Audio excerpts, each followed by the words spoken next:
Hola amigos, bendecida jornada para todos. Soy Luis Ibarra, de Mesa de Diálogo Interreligioso de La Plata y Región Capital Bonaerense. Soy profesor de Historia, para desgracia de mis alumnos, y hoy quiero hacer una pequeña reseña histórica del por qué el 31 de octubre es el día de la Reforma. Y no voy a hablar el tema religioso, voy a hablar un tema netamente histórico, ver el contexto histórico. Los historiadores, cuando vamos a tratar sobre un tema, lo llamamos recorte histórico. Y vemos el antes y el después del hecho que vamos a ver. 31 de octubre de 1517 es una fecha clave en la historia. Y Martín Lutero es el personaje esencial de esta historia. Pero, ¿qué sucedía en ese entorno? ¿Qué es lo que ocurría que motivó esta situación? Sabemos que para ese entonces la Iglesia de Occidente, para eso nos remontamos al 1054, cuando se divide Oriente de Occidente, y en Occidente la Iglesia cristiana queda teniendo su sede en Roma, con la cabeza como líder del cristianismo, denominado el Papa. Pero también estaban los reyes cristianos que apoyaban esta situación. Ocurren varias cosas, varias cuestiones en el momento. Una de las grandes cuestiones era el cristianismo contra el Islam. Sabemos que para ese entonces estaba a la cabeza de los musulmanes o del Islam Suleiman el Magnífico, el gran reformador de la religión musulmana. Y ya estaba extendiendo su poderío, sus conquistas en el este de Europa. La Europa del Este ya estaba bajo dominio musulmán. Tanto que sabemos por la historia de que en algunos momentos, no personalmente, pero sí tuvo contactos con los protestantes, para ir en contra del catolicismo que era necesario para poder expandir. El cristianismo de Occidente tenía el dominio de toda Europa, países o estados, reinos del momento, tan importantes como España y Francia, eran netamente católicos. Tanto que el rey de España en ese entonces y hasta el día de hoy lleva el título de rey católico. Sabemos que estaba ya el dominio para ese entonces de Carlos V, el emperador Carlos V, que era nada más ni nada menos que Carlos I de España, descendiente de Isabel de Castilla, y había una necesidad de expandir lo que era la fe cristiana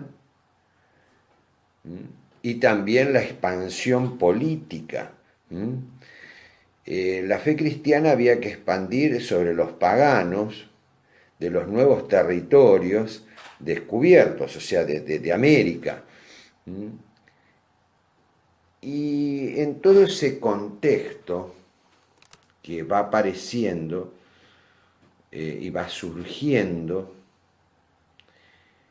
se encuentran con Martín Lutero y otros, que también bien lo sabemos, Calvino y demás.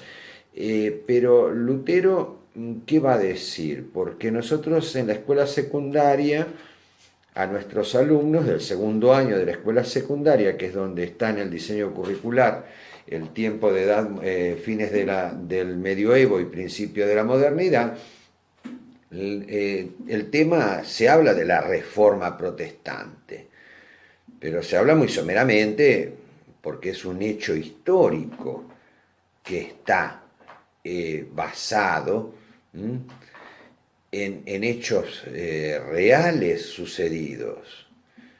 Porque a todo esto también no nos olvidemos el contexto de Inglaterra, donde el rey de Inglaterra rompe con el papado y crea la propia iglesia, que es la iglesia anglicana.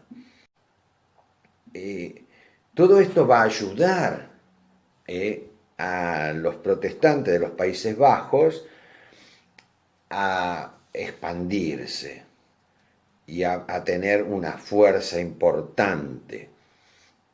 Por eso, repito, 31 de octubre de 1517 es simplemente un hecho histórico que tenía un antes y tuvo un después. Se provoca una revolución. Revolución es una palabra del vocablo latino, del revolutio, el cambiar, el dar vuelta a la situación.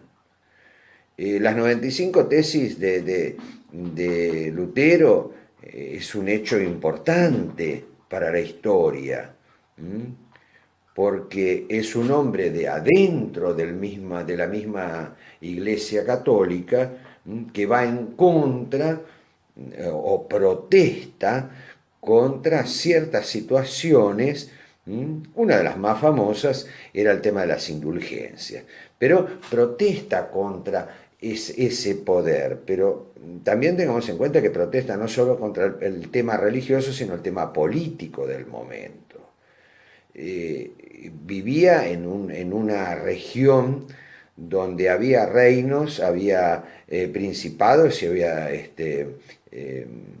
duques. Y entonces esos ducados lo van a apoyar mucho a Lutero. Y por eso va a tener una gran fuerza para hacerlo. Y por otro lado, la expansión en América era necesaria, ¿sí?, en lo político, pero también en lo religioso. Y el protestantismo va a tener, principalmente los luteranos, en el continente de América del Sur, pero muy al norte, lo que es Venezuela y algunas partes de Centroamérica, va a tener algunos asentamientos en principio apoyados incluso por el rey de España, que después los va a quitar, los va a sacar del lugar. Y también van a tener un gran asentamiento en las colonias norteamericanas, tanto que tendríamos que ver qué sería de América del Norte hoy si no hubiesen estado presente el protestantismo allí, porque tuvo una gran influencia también después en lo político. Por eso es que digo que es una situación muy importante, es un tema muy amplio para hablarlo, simplemente quería hacer este reconto histórico. Por un lado los musulmanes en la Europa del Este, por otro lado el cristianismo católico que tenía toda una necesidad de expansión política y económica en las nuevas tierras. Estaba la Inglaterra separada de algunas cuestiones que tenía sus territorios también en la América del Norte. Todo ese contexto ayudó a que se expandiera, ¿sí?, la Iglesia cristiana protestante, que no es un dato menor, no es un dato menor.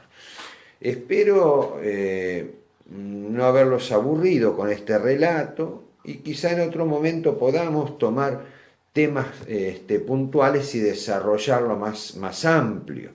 Hoy simplemente hicimos este reconto como un memorial a una fecha tan importante y tan cara, a los sentimientos de tantos creyentes cristianos, no católicos, y que han expandido en todo el territorio americano y también en el europeo, obviamente, ¿no? Descontado está, pero que han hecho tanto por América. Ya vamos a charlar en algún momento sobre la influencia en cada uno de los países y lo que fue nuestro país. A todos gracias y nuevamente bendiciones para todos.